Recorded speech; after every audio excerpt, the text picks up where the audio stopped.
किसी जनपद के विकास की अगर बात करें तो वहां के विकास के पैमानों का लेखा जोखा करना बहुत आवश्यक है। यूं तो कहें सुल्तानपुर से अलग हुए इसे 13 वर्ष हो गए। 1 जुलाई 2010 को अमेठी जिला बना, लेकिन शायद आपको पता न हो, अमेठी में खुद का एक न्यायालय नहीं था, खुद उनके जिला अधिकारी की आवास ना था, वो किराए के मकान पे चलता था। स्मृति ईरानी के लिए एक चुनौती थी और लोगों के बीच में जगह बनाने की थी। स्मृति ईरानी 2014 में मोदी गवर्नमेंट के नेतृत्व में यहाँ सबसे पहले उन्होंने जिला अधिकारी आवास और कैसे तहसील का सुचारू रूप से यहाँ संचालन हो सका उसे की, और उसके बाद उन्होंने सबसे बड़ी सौगात अमेठी को दी, क्योंकि उत्तर प्रदेश की राजधानी लखनऊ से 150 किलोमीटर दूर रहता है। यहाँ मेडिकल कॉलेज बनाने का काम किया। उसके बाद यहाँ ट्रिपल आईटी के स्थान पे उन्होंने अंबेडकर यूनिवर्सिटी लाई, जिससे यहाँ की लड़कियां और लड़के अच्छी शिक्षा पा सकें कम पैसे में, क्योंकि किसी भी शहर या किसी समाज का विकास तभी हो सकता है जब वहाँ शिक्षा बेहतर तरीके से मिल सके। यूं ही सिलसिला नहीं रुका। 2019 में जीतने के बाद वो कई सारे हाईवेज और कई सारे ग्रामीण अंचल की रोड बनाई। अभी हाल में उन्होंने कोका कोला की फैक्ट्री की भी स्थापना की। भादर में जेके सीमेंट।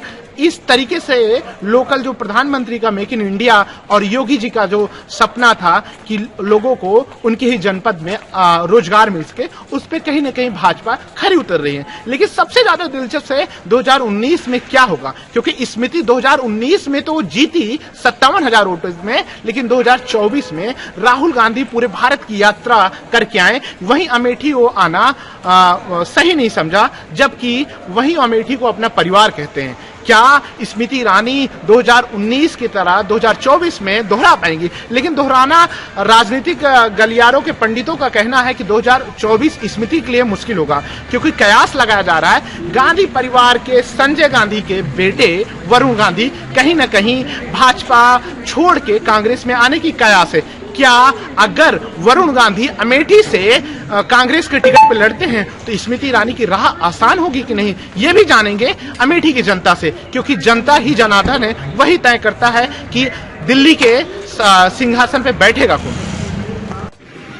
स्मृति ईरानी के कामकाज से आप कितना खुश हैं? आपकी क्या राय है? 2024 में अगर चुनाव लड़ती है तो क्या 2019 का इतिहास दोहरा पाएंगी? बिल्कुल दोहरा पाएंगी। 2024 नहीं, 2029, 2033 उनकी चीज सुनिश्चित है। वो जितनी बार भी लड़ेंगी।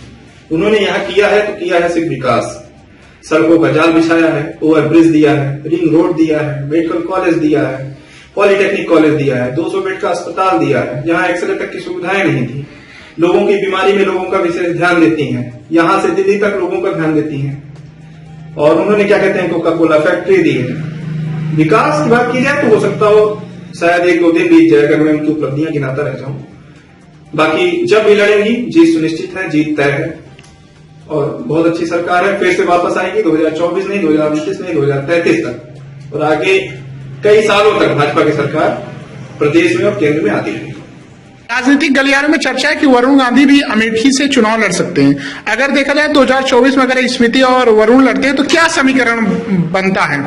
देखिए, समीकरण जो है वो सीधा सीधा विकास से ताल्लुक रखता है। वरुण गांधी जी के पिताजी संजय जी अमेठी से चुनाव लड़े हुए हैं, तो एक भावनात्मक समीकरण बन सकता है, लेकिन मुझे लगता है कि जनता विकास की तरफ जाएगी, तो जो विकास करेगा वोट उसे ही मिलेगा। ये गांधी नेहरू का गढ़ अमेठी जरूर रहा है, लेकिन कहीं ना कहीं विकास से जरूर वंचित रहा है, तो जो भी विकास की तरफ अग्रसर होगा जनता उसे ही वोट करेगी।